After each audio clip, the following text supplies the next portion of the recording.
እስራኤል የገደለችው ቅዠትና የሶማሊያ አሳዛኝ ፍጻሜም የኢትዮጵያ ፎይታም። ሁሉም ሀገር ህልም አለው። ኢትዮጵያ የራሷን የባህር በር መልሳ ማግኘት ትፈልጋለችም፣ ደግሞም ስራ ላይ ናትም። ሱዳንም የራሷ ህልም አላትም። ኤርትራም ኬንያም አላቸው። ሶማሊያም ተመሳሳይ ግን ለየት ያለ ህልም አላትም። ይህ ህልም ሶስት ሀገራትን አፈርሳ ወይም ቆርሳ ታላቋን የምትላትን የእንግሊዝን ንድፍ ሶማሊያን መመስረት ነው። ይህ ህልም ታላቋ ሶማሊያ የሚባል ሲሆን ሰሜናዊ ኬንያን ግማሽ፣ ጅቡቲንና የኢትዮጵያን ኦጋዴንን ያጠቃለለ ነበርም። ሶማሊያ ኢትዮጵያ ለሶማሊላንድ እውቅና ሰጣለሁ ባለችበት ሰሞን ይህንን አጀንዳ አንስታ የልሃን ኦማር ጭምር ታላቋን ሶማሊያን እንመሰርታለን፣ ኢትዮጵያ የያዘችብንን ግዛት ትለቃለች ብለው ነበርም። ይህንን እቅድ የነደፈው የእንግሊዝ ግርፍ የሆነው ዚያድ ባሬ ነበርም። በጅቡቲ በሰሜን ምስራቅ ኬንያና በኢትዮጵያ የሚገኙ ሶማሊያ ቋንቋ ተናጋሪዎችን በሙሉ በማዋሃድ ታላቋ ሶማሊያን የመመስረት አንድ ፕሮጀክት ነደፈም። ግን ይህ ረጅም ጊዜ የቆየ ህልም ከሰሞኑ በእስራኤል ተቀብሯል።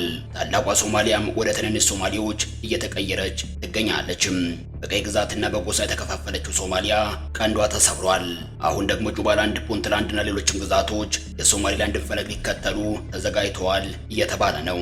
በሶማሊያ ምን እየተፈጠረ ነው? ለኢትዮጵያ ምን አይነት ስትራቴጂካዊ ጠቀሜታ አለው? ታላቋ ሶማሊያስ በይፋ እየፈራረሰች ይሆን? አብራችሁን ቆዩም።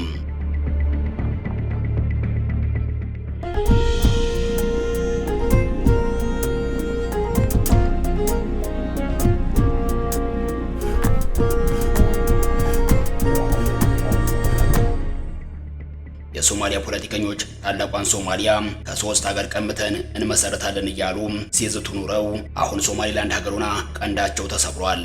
ሶማሊያ አሁን በታሪክ እጅግ በጣም ከባዱ ጊዜ ላይ ትገኛለችም።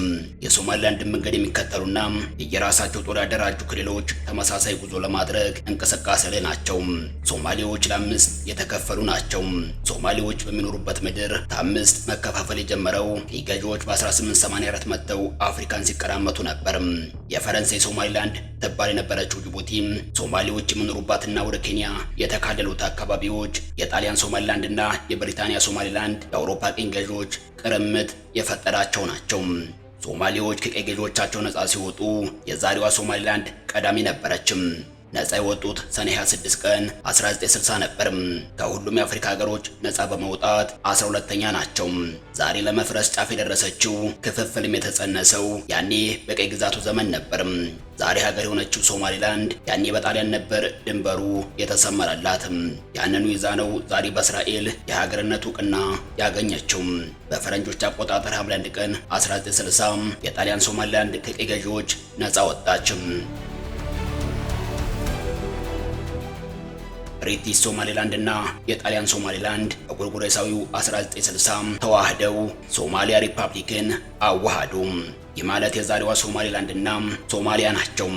ኤደን አዴ በሚል ቅጽል ስማቸው የሚታወቁት አደን አብዱሊ ኦስማን ዳር የመጀመሪያው የሶማሊያ ሪፐብሊክ ፕሬዝዳንት ሆነው መንግስት ተመሰረተ። የሁለቱ ውህደት በቀይ ግዛት ሳቢያ 5 ቦታ የተከፋፈሉትን የሶማሊያ ግዛቶች በማሰባሰብ ታላቋ ሶማሊያ እንድትመሰረት ወሰኑ። የሶማሊያና ሶማሊላንድ ፕሮጀክት አልነበረም፣ የሶማሊያ ህዝቦችን መሬት ለመመለስ የተጀመረ ፕሮጀክት ነው ይሉታል የሶማሊያ ፖለቲከኞችም። በዚህ ፕሮጀክት ጅቡቲ እንዲሁም ወደ ኢትዮጵያና ኬንያ የተጠቃለሉ ሶማሌዎች የሚኖሩባቸው አካባቢዎች ይቀላቀላሉ ተብሎ ይጠበቅ ነበር። በነገራችን ላይ ሶማሊላንድ የዚህ ሀሳብ ዋና አቀንቃኝ ነበረችም፣ በተለይ የመጀመሪያዎቹ የውህደት ዓመታትም። ይህ ግን በአጭር ጊዜ ብን ብሎ የጠፋ ስሜት ነበረም። የዘመኑ የሶማሊላንድ ልሂቃን ይህ እቅድ የሚሰራ እንዳልሆነ በራሳቸው ሲገነዘቡ ዓመት እንኳን ሳይሞላም በ1961 ከውህደት ለመውጣትና የራሳቸውን ሀገር ለመመስረት ትግል ጀመሩ። የፈረንሳይ ሶማሊላንድ ትባል የነበረችና በባብ ኤል መንደብ ሰርጥ የምትገኘው የዛሬዋ ጅቡቲ ከአውሮፓ ቀይ ገዢዋ ለመላቀቅ እስከ ሰኔ 27 ቀን 1977 መጠበቅ ነበረባትም። ነገር ግን የሶማሊያ ሪፐብሊክን ለመቀላቀል ፈቃደኛም አልሆነችም። የሶማሊያ ሪፐብሊክ ሁለተኛ ፕሬዝዳንት አብድራሺድ አሊ ተገለው ጀነራል ዚያድ ባሬ በመፈንቅለ መንግስት በ1969 ስልጣን ጨበጡ። ዚያድ ባሬን የሚቃወም የሶማሊያ ብሔራዊ ንቅናቄ የተባለ አማጺ በሶማሊላንድ ብቅ ያለው 1980ዎቹ ነበር። ዚያድ ባሬ ወዲያው ይህንን የታላቋ ሶማሊያን እቅድ ተግባራዊ ሊያደርግ በኢትዮጵያ ላይ ጦርነት አወጀም። ኦጋዴንን ለመውሰድ ነበር። ሆኖም ካራማራ ላይ ተሸንፎ የታላቋ ሶማሊያ ህልም ከሸፈም። ነገር ግን በጎርጎረሳዊው 1991 የሶማሊያ ብሔራዊ ንቅናቄና ሌሎች አማጺ ቡድኖች ባሬን ከስልጣን አባረሩም። በዚሁ ዓመት ግንቦት ወር ዋና ከተማዋን በሀርጌሳ ያደረገችው የሶማሊላንድ ሪፐብሊክ ነፃነቷን አወጀችም። ሶማሊላንድ የራሷ ሰንደቅ ዓላማ፣ መገበያያ ገንዘብ፣ መከላከያ ሰራዊት ቢኖራትም ለረጅም ጊዜ እውቅና የሚሰጣት አጣ አሁን በእስራኤል የሀገርነት እውቅና ተሰጥቷታል። መጀመሪያ ነፃ ስትወጣ ሀገር የነበረች ሲሆን መልሳ በመዋሃዷ ነበር እውቅናውን ያጣችው። ሞቃዲሾን ዋና ከተማዋ አድርጎ ሶማሊላንድን ይዞ የተመሰረተው የሶማሊያ መንግስት የፈረሰው በስልጣን ክፍፍል ምክንያት ነበርም። ምክንያቱም ሶማሊላንዳውያን በመንግስት መስረታ ውስጥ የሚያገኙት የስልጣን ክፍፍል የስሙላ ሆነም። ይህም ክህደት እንደተፈጸመባቸው እንዲሰማቸው አደረገም። በኋላም ነፍጥ አንስተው ማዕከላዊ መንግስትን እስከ መዋጋት ድረስ አመጽ ወለደም። ጊዜው የወቅቱ የሶማሊያ ፕሬዝዳንት ዚያድ ባሬም የታላቋን ሶማሊያ ለመመስረት በኬንያና ኢትዮጵያ የሚገኙትን የሶማሌ ጎሳዎች የሚኖሩባቸው ምድሮችን መጠቅለል ኢላማ አድርጎም በእነ አሜሪካ አጋፋሪነት ኢትዮጵያ ላይ ጦርነት ያወጀበት ጊዜ ነበርም። ወቅቱ የፈጠረው አጋጣሚ የኢትዮጵያ መንግስት ድጋፍ ያስገኘላቸው የሶማሊላንድ አማጽያን ከብርቱ ትግልና ፍልሚያ በኋላም ግዛታቸውን በቀይ ግዛት ዘመን በተሰመረላቸው መስመር ነፃነታቸውን አወጁም። ዛሬ በእስራኤል ተሳካም። ታላቋ ሶማሊያ ፕሮጀክትም በይፋ ተቀበረም። ፍጹም መንግስታዊ መዋቅር፣ ምናልባትም ለአካባቢው ሀገራት ተምሳሌት ሊሆን የሚችል ዲሞክራሲያዊ ምርጫ፣ በበርካታ ሀገራት ጭምር ተቀባይነት ያላቸውም የራሷ ፓስፖርት ያላት ግዛትም ሆነችም። ሀገር ብላ ሳትጠራ ሀገር የሆነች ግዛት ሆናም ከ3 አስርተ ዓመታት ለተሻገረ ጊዜም ቀጠለችም። ይህ በእርግጥ ሶማሊላንድን አንድ ትልቅ ነገር አሳጥቷት ነበርም፣ እስራኤል እስክትመጣ ድረስም። አሁን እስራኤል በይፋ እውቅናውን ሰጥታለችም። ኢትዮጵያን ከመንገዷ የገታት የዲፕሎማሲ ዘመቻም እስራኤልንስ ማስቆም ይቻል ይሆን ያጠያይቃል። እስራኤል የሶማሊላንዱን እውቅና ሰጥቻለሁ ማለቷን ተከትሎም ሶማሊላንድ በውስጥም በውጭም የሚኖሩ የግዛቲቱ ተወላጆች ደስታቸውን ለመግለጽ አደባባይ ወጥተው ነበርም። ሶማሊላንድ በህዝበ ውሳኔ የጸደቀም ህገ መንግስት አላትም። የራሷን ፓስፖርት ለዜጎቿ ትሰጣለችም። ምርጫም ታካሂዳለችም። የመገበያያ ገንዘብም አላትም። ሶማሊላንድ ባልጸናና ብጥብጥ በበረታበት ቀጠና የተረጋጋ ምድር ተብላ ለመጠራት መብቃቷም ችግር ከሚያጠው ቀጠና የተሻለ መሆኗም እስራኤል እውቅና እንድትሰጣት አንድ ምክንያት ለመሆኑ ኔታንያሁ ተናግረው ነበርም። ሶማሊላንድ የአሁኑ ስያሜዋን ለማግኘት አውሮፓውያኑ ቀኝ ገዢዎቿ ትልቁ ሚናም ተጫውተውታል። በጎርጎሮሳውያኑ 1880 የአሁኑን የሶማሊላንድ ግዛት ወረራ ይዛ የነበረው እንግሊዝ ለመጀመሪያ ጊዜ ብሪቲሽ ሶማሊላንድ ብላ ሰየመችው። ከቦሳሶ ከተማ ጀምሮ እስከ ታችኛው የሶማሊያ ክፍል በወረራ የያዘችው ሌላኛዋ አውሮፓዊት ሀገር ጣሊያን በበኩሏም ጣሊያን ሶማሊላንድ ስትል ሰይማለች። ሶማሊያ ወደ አንድነቷ ከመምጣቱ አስቀድመው ግዛቶቹን የሁለት ሀገርነት ስነ ልቦና አላበሷቸው። ይህም ግዛቶቹ በጎርጎሮሳዊው 1960 ነፃነታቸውን እስኪጎናጸፉ ድረስ የቆየ ነበርም።